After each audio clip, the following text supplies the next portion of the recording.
വിവാഹത്തിലെ ധൂർത്തുകളാണ് കേരള സമൂഹത്തെ കടക്കണിയിലാക്കുന്ന മറ്റൊരു പ്രധാന ഘടകം.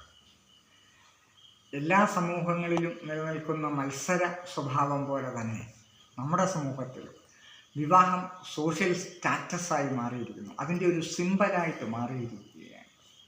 വിവാഹത്തിലെ ധൂർത്തുകൾ തങ്ങളുടെ അഭിമാനം വർദ്ധിപ്പിച്ച് കാണിക്കും എന്ന ഒരു ചിന്ത നമ്മുടെ നാട്ടിലുണ്ട്.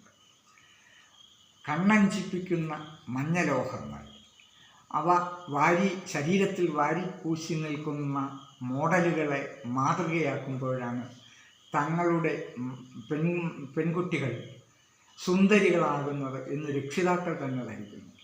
പലപ്പോഴും സ്ത്രീധനത്തെക്കുറിച്ചുള്ള ചർച്ചകൾ വരുമ്പോൾ ആ പുരുഷന്മാരെയാണ് പുരുഷന്മാരെ കേന്ദ്രീകരിച്ചാണ് ചർച്ചകൾ നടക്കുന്നത്.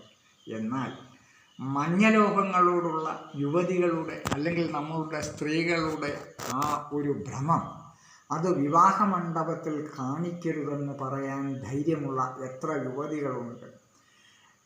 തങ്ങളുടെ രക്ഷിതാക്കളുടെ കണ്ണുനീരും പ്രയത്നവുമാണ് തങ്ങളുടെ പുതിയ ജീവിതത്തിന് തുടക്കം കുറിക്കാൻ കതിർമണ്ഡപത്തിലേക്ക് നയിക്കുന്നത്. ഈ ഒരു ചിന്തയുണ്ടെങ്കിൽ അവരുടെ ജീവിതത്തിലുണ്ടാക്കിയ സമ്പാദ്യം ഇത്തരം ആർഭാടങ്ങൾക്ക് വേണ്ടി ചെലവഴിക്കരുതെന്ന് പറയാനുള്ള ധൈര്യം യുവതികൾ കാണിക്കണം. അങ്ങനൊരു തലമുറ ഉണ്ടായി വരണം. അപ്പോഴാണ് സമൂഹം കൂടുതൽ ലളിതവൽക്കരണം അല്ലെങ്കിൽ ലാളിത്യത്തിലേക്കും ഐശ്വര്യത്തിലേക്കും കടന്നു പോകുന്നത്. അത്തരം ചിന്താധാരകൾ വികസിച്ചു വരണം.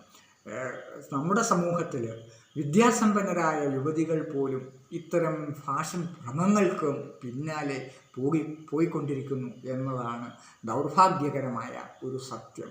ഇത്തരം ചിന്തകൾ മാറിമറിയണം.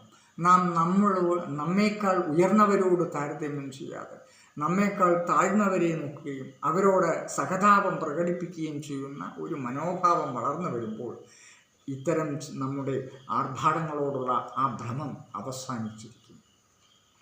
സമ്പന്നവർഗത്തിൻ്റെ ഏതുവിധ പ്രവർത്തനങ്ങളെയും അന്ധമായി അനുകരിക്കുക എന്ന ആ ഒരു സ്ഥിതിവിശേഷം നമ്മളിൽ നിന്ന് മാറി വരേണ്ടതാണ്.